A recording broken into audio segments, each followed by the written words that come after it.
আমার হাইরে মা জননী, হাইরে মা জননী আমার, হাইরে মা জননী। আচ্ছা বলেন তো কাদের কাদের মা নেই, একটু হাত তুলবেন। যাদের যাদের মা নেই, সবারই মা আছে আলহামদুলিল্লাহ। উঠান উঠান উঠান। হ্যাঁ দেখেন কয়েকজন হাত উঠিয়েছে, এদের মা নাই। ওই মা, যেই মা আপনাকে 10 মাস 10 দিন ধরে পেটে রেখেছে, আপনাকে শুধু 10 মাস 10 দিন পেটে রাখেনি, যখন আপনি ভূমিষ্ঠ হয়েছেন দুনিয়াতে আপনাকে লালন পালন করেছেন যতক্ষণ পর্যন্ত আপনার জ্ঞান বুদ্ধি হয়নি, ওই মা হয়তো কবরবাসী হয়ে গেছে। ওই মায়ের জন্য কবিতা।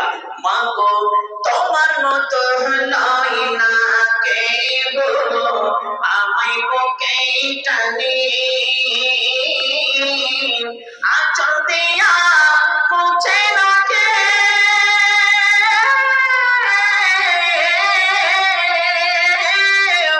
আঁচল দিয়া মুছে না কেউ আমার চোখের পানি। হাইরে মা জননী আমার, হাইরে মা জননী। চইলা গেলা কোন অজানায় আমায় দিলা না, পথে পইরা কান্দি আমি নই যে ঠিকানা। চইলা গেলা কোন অজানায় আমায় দিলা না, পথে পইরা কান্দি আমি নই যে ঠিকানা। জীবন আমার চাইব কান্নে, জীবন আমার চাইব কান্নে একটু ভাবনি। হাইরে মা জননী আমার, হাইরে মা জননী, হাইরে মা জননী আমার, হাইরে মা জননী। অনাথারে কাটে মা গো আমারই এই জীবন, ভাগ্যের দোষে রইল বাবা দূরে এখন। অনাথারে কাটে মা গো আমারই এই জীবন, ভাগ্যের দোষে রইল বাবা দূরে এখন। তুমিও নাই বাবাও নাই, তুমিও নাই বাবাও নাই, দুঃখী আমি এমনি। হাইরে মা জননী আমার, হাইরে মা জননী, হাইরে মা জননী আমার, হাইরে মা জননী। মা গো তোমার মতো লয় না কেহ, আমায় বুকে টানি লাজিম তাবালা নিতাবালা হাত্তালি মৌলা, লাজিম তাবালা নিতাবালা হাত্তালি মৌলা। আল্লাহ কামা কানা ওয়ালাম ইয়ালবাসা বাইলা, আল্লাহ কামা কানা ওয়ালাম ইয়ালবাসা বাইলা। إن سمعت من الخوف أمانا وسلاما، إن سمعت من الخوف أمانا وسلاما، لا تغفل ما حرمه الله تعالى، لا تغفل ما حرمه الله تعالى. إن سمعت من النار نزاته وفلاها، إن سمعت من النار نزاته وفلاها، فاعبده وطيبا بقلوب ووزنا، فاعبده وطيبا بقلوب ووزنا. الحمد لمن قدر خيرا وخبا والشكر لمن سوى حسنا وجمالا أشهد أن لا إله إلا الله وأشهد أن محمدا عبده ورسوله أما بعد فأعوذ بالله من الشيطان الرجيم بسم الله الرحمن الرحيم وتعز من تشاء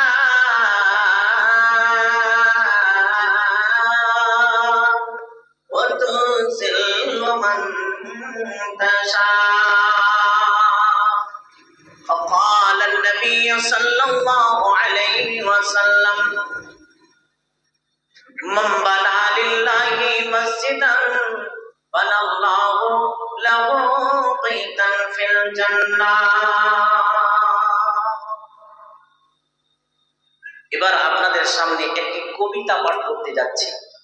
যেই কবিতাটা যদি বলা হয় গোটা বিশ্ব ভাইরাল তাহলে ভুল হবে না। কারণ এই যে আমার কবিতা আসাম থেকে, নেপাল থেকে, কলকাতা থেকে, বাংলাদেশ থেকে যে কোনো জায়গায় গিয়েছি, এই কবিতা এই বছর আমাকে পাঠ করতে হয়েছে। জি, এখন দেখছি আসামের মাটিতেও জালসা করতে গিয়ে আমি নিজের কানে শুনেছি ঠেলা গাড়ি যে হয় না, ঘুগনি থেকে নিয়ে আইসক্রিম ওলা থেকে নিয়ে, ওই ঠেলা গাড়িওয়ালাও এই আমার এই কবিতাটা বাজিয়ে বেড়ায়। আমি নিজের চোখে শুনেছি, কানে শুনেছি। আমি এই ভাইরাল কবিতা আপনাকে শোনাচ্ছি, শোনেন। আল্লাহু আকবার, এত ভাইরাল আর মানুষের মধ্যে এত এই কবিতাটা গেঁথেছে। কলকাতায় জালসা করতে গিয়েছিলাম, আল্লাহু আকবার, কলকাতা, সেখানে জালসা করতে গিয়ে 4 জন মানুষ আমাকে আনতে এসেছিলেন স্টেশনে নামার পরে। আমরা জানি যে এক মুসলমান আর এক মুসলমানের সঙ্গে দেখা হলে সালাম দেয়, তাই না? আমি যখন এখানে সালাম দিলাম, তো এইভাবে সালাম দেয়। তো 4 জন মানুষ কমিটি আমাকে আনতে এসে বলছে কি জানেন, বলছে নমস্কার হুজুর। আমি তখন টেনশনে পড়ে গেলাম যে নমস্কার কেন বলছে। আচ্ছা চলেন, স্টেজ যখন গেলাম জালসার কাছে, সেখানকার মানুষও শুধু নমস্কার করছে আমাকে। ব্যাপার কি রে ভাই, নমস্কার কেন করছে? আমি তখন কমিটিকে কল দিলাম, যে কমিটিরা আমাকে ডেট নিয়েছিলেন। আমি বললাম যে একটু অবশ্যই এই বক্তার রুমে আসেন। এলো, আসার পরে ওদেরকে বললাম, ভাই কি ব্যাপার, সবাইকে নমস্কার করছে। তখন ওরা আমাকে আবার বলছে, হুজুর প্রথম আগে আমাদের নমস্কার নেন। আরো টেনশন, ব্যাপার কি? বলছে হুজুর একটা কথা বলছি, আপনি ভয় খাবেন না। এই যে নমস্কার করছি আমরা আপনাকে, আমরা কিন্তু কেউ মুসলমান নয়, সবাই হিন্দু। আরো টেনশন, ব্যাপার কি? বলছে আমরা 20 থেকে 25 জন মানুষ মুম্বাইয়ে কাজ করি, আর মুম্বাইয়ে কাজ করতে করতে আপনার একটা কবিতা আমরা শুনেছি ইউটিউবের মাধ্যমে। ওই কবিতা শোনার পরে আমরা সিদ্ধান্ত নিয়েছি এবার বাড়ি যে আমরা একটা প্রোগ্রাম করব, জালসা করব। আর ওই প্রোগ্রাম আজকে থেকে মোটামুটি 17 বছর আগে আমার বাপ দাদারা করতো। এখন 17 বছর থেকে আর হয় না। এবার উদ্ঘাটন আপনাকে দিয়েই করব। আমরা সিদ্ধান্ত নিয়েছি, এই হুজুর যদি, মানে আমার কথা বলছে, এই বক্তা বদিউজ্জামান তাহির যদি 50,000 টাকাও নেয়, আমরা রাজি হয়ে যাব। আমি তখন মনে মনে ভাবছি, আল্লাহু আকবার, 25,000 টাকা বলে ভুল করে দিয়েছি। জি, তো ওই কবিতা আপনাদেরকে শোনাচ্ছি, শোনেন। মা গো তোমার মতো হলই না কেহ, আমি বুকে টানি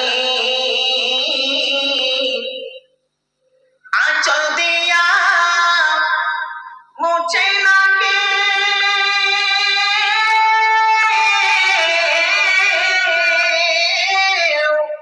আঁচল দিয়া মুছে না কেউ আমার চোখের পানি।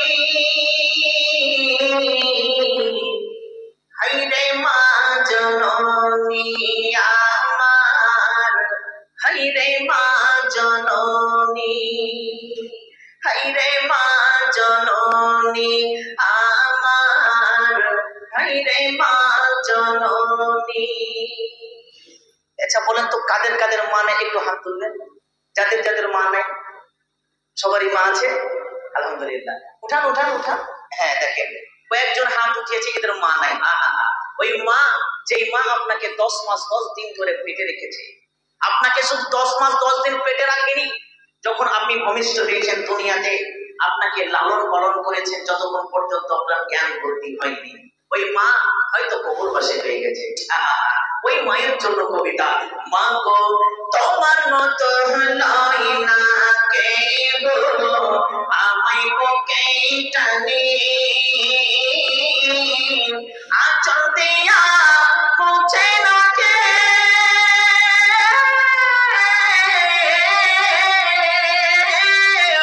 আঁচল দিয়া মুছে না কেউ আমার চোখের পানি,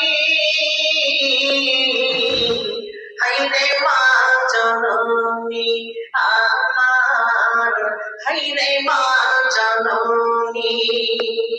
চইলা গেলা কোন অজানায় আমায় দিলা না,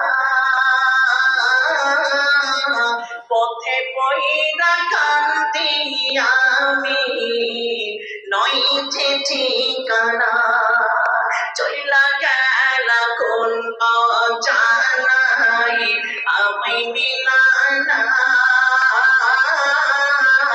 পথে পইরা কান্দি আমি নয় যে ঠিকানা। জীবন আমার চাইব কান্নে, জীবন আমার চাইব কান্নে, একটু ভাবনি, হাইরে মা জননী আমার, হাইরে মা জননী, হাইরে মা জননী আমার, হাইরে মা জননী। অনাথার কাটে মা গো আমারই এই জীবন,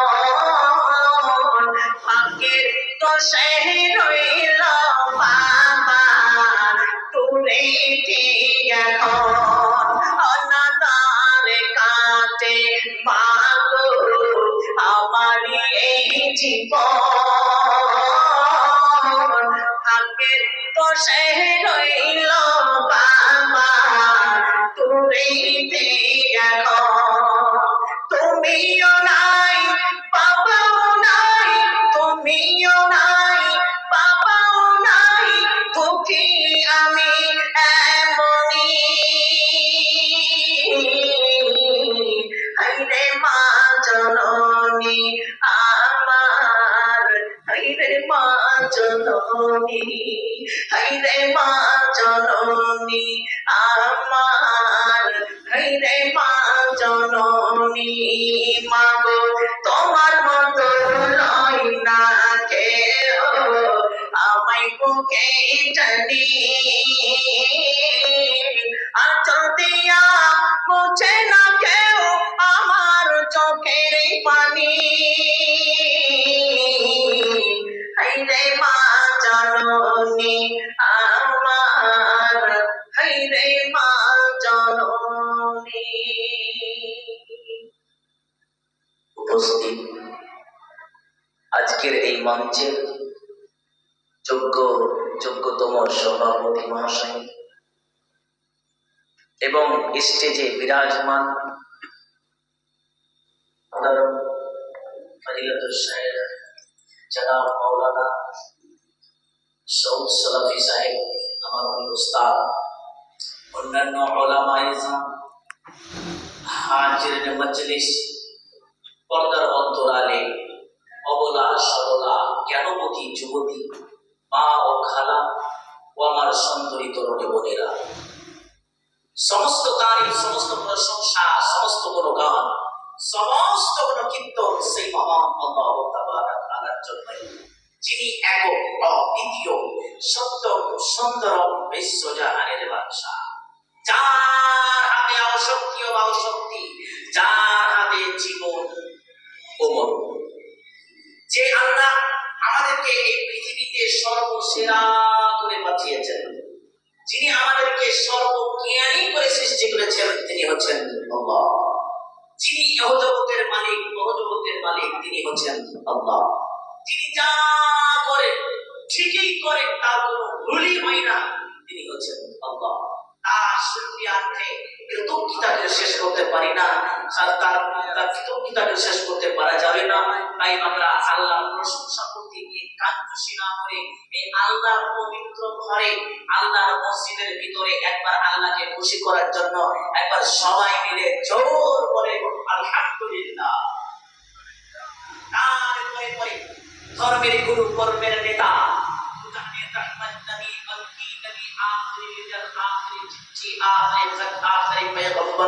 নবী মুহাম্মদ সাল্লাল্লাহু আলাইহি ওয়াসাল্লাম, তার প্রতি শত কোটি শান্তির দ্বারা বর্ষিত হোক।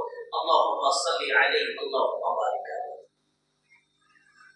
আমি আপনাদের সামনে একটি আয়াতকে পেশ করেছি, আয়াতের টুকরা পেশ করেছি এবং তার সাথে একটা হাদিসকে ঝুলিয়ে দিয়েছি। সময় অল্প, তার জন্য এই একটি হাদিস এবং একটি আয়াতকে কেন্দ্রবিন্দু করে আমার আল্লাহ যতটা আমাকে শক্তি দিয়েছেন, সমস্ত শক্তিকে উজাড় করে দিয়ে আজকের জালসা কামিয়াব করতে যাচ্ছি। আজকের জালসা কামিয়াব করার জন্য আজকে উঠেছি। আল্লাহ যদি তৌফিক দেন তো ওয়া তৌফিক ইল্লা বিল্লাহ। তবে বক্তব্য শুরু করার আগে আমি আপনাদেরকে বলি, ভাইজান, এলাকায় যারা রাস্তাঘাটে যারা চলছেন, হাঁটছেন, আজকে একটা খুশির দিন। শুধু খুশি শুধু ওই দোকান বাগানে নয়, খুশি, আসল খুশি কোথায় আছে আপনাদের বুঝতে হবে। আসল খুশি হচ্ছে এই মসজিদ। এই মসজিদে এসে অন্যান্য জায়গা দূর দূরান্ত থেকে, দূর দারাজ থেকে যে ওলামাদেরকে নিয়ে এসেছেন ইনারা, কমিটিরা, আপনারা এখানে হাদিস এবং কোরআনকে শুনবেন, শোনার পরে আমল করবেন, এটা সবচেয়ে বড় খুশির বিষয়। আর আপনারা যদি খুশিকে আপনি বেছে নেন, আমাদের দোকানপাট মেলাকে আমরা খুশি যদি মনে করি, তাহলে কিন্তু আপনি অন্ধকারে ঢুকে আছেন, রোশনীতে নেই, অন্ধকারে ঢুকে আছে। তাই বলবো ভাইজানেরা, এখানে অনেকগুলো কুরসি, অনেকগুলো চেয়ার ফাঁকা রয়েছে। অবশ্যই আপনারা বাইরে দাঁড়িয়ে না থেকে অবশ্যই আপনারা বাইরে ঘোরাফেরা না করে এখানে এসে বসুন। জি, আল্লাহু আকবার। আপনাদেরকে আল্লাহ ইজ্জত দিবে, আর ইজ্জতের মালিক কে? ইজ্জতের মালিক কে? আল্লাহ। আল্লাহ যাকে ইচ্ছা তাকে ইজ্জত দিবে এবং যাকে ইচ্ছা তাকে জলিল করবে। আল্লাহ পবিত্র করে মহান আল্লাহ বলেন, ওয়া তুইজ্জু মান তাশা ওয়া তুযিল্লু মান তাশা। যাকে ইচ্ছা আল্লাহ জলিল করবে আর যাকে ইচ্ছা তাকে বাদশা করবে। তবে বাদশা থেকে তাকে ফকির করবে, আবার ফকির থেকে তাকে বাদশা করবে। এর খেয়াল কার কাছে? আল্লাহর কাছে। আল্লাহু আকবার। আপনারা অবগত আছেন, যে এই জালসা কেন করানো হচ্ছে। জি, তারপরে আমি বলি, উদ্দেশ্যবিহীন কিন্তু পাগলের কাজ। উদ্দেশ্যবিহীন পাগলের কাজ। পাগল হাসে, পাগল গান গায়, পাগল কথা বলে, পাগল নাচে, পাগল গালি দেয়। আপনি পাগলকে জিজ্ঞাসা করবেন, জিজ্ঞাসা করে দেখবেন যে পাগল তুমি হাসছো কেন, পাগল তুমি গান কেন গাইছো, পাগল কিছুই বলবে না। তার কারণ পাগলের কোনো উদ্দেশ্য থাকে না, পাগলের কোনো উদ্দেশ্য থাকে না। আজকে যে জালসা হচ্ছে মসজিদের ভিতরে, কেন মসজিদ কমিটি কি পাগল হয়ে গেছে না গ্রামের মানুষের সবাই পাগল হয়ে গেছে? জি না, কেউ পাগল নয়, কেউ পাগল নয়। প্রত্যেকটা মানুষের উদ্দেশ্য থাকে। আপনি এখান থেকে সোনাপুর যাবেন, আপনি এখান থেকে বাবু যাবেন, এখান থেকে আপনি চলে যাবেন মলমাহা, আবার আব্দুল গাফফার সাহেব উনি চলে আসছেন ইউপি থেকে, এখানে ইটাওয়া থেকে এখানে আসছেন, উনি তো পাগল? জি না, নিশ্চয়ই উদ্দেশ্য একটা আছে। উদ্দেশ্য কি? সব মিলিয়ে যদি উদ্দেশ্য দেখতে যান, তাহলে আজকের মসজিদের জালসা, মসজিদের উন্নতি কল্পে জালসা। আর হাদিসের মধ্যে বর্ণনা রয়েছে কি, আম্মানা লিল্লাহি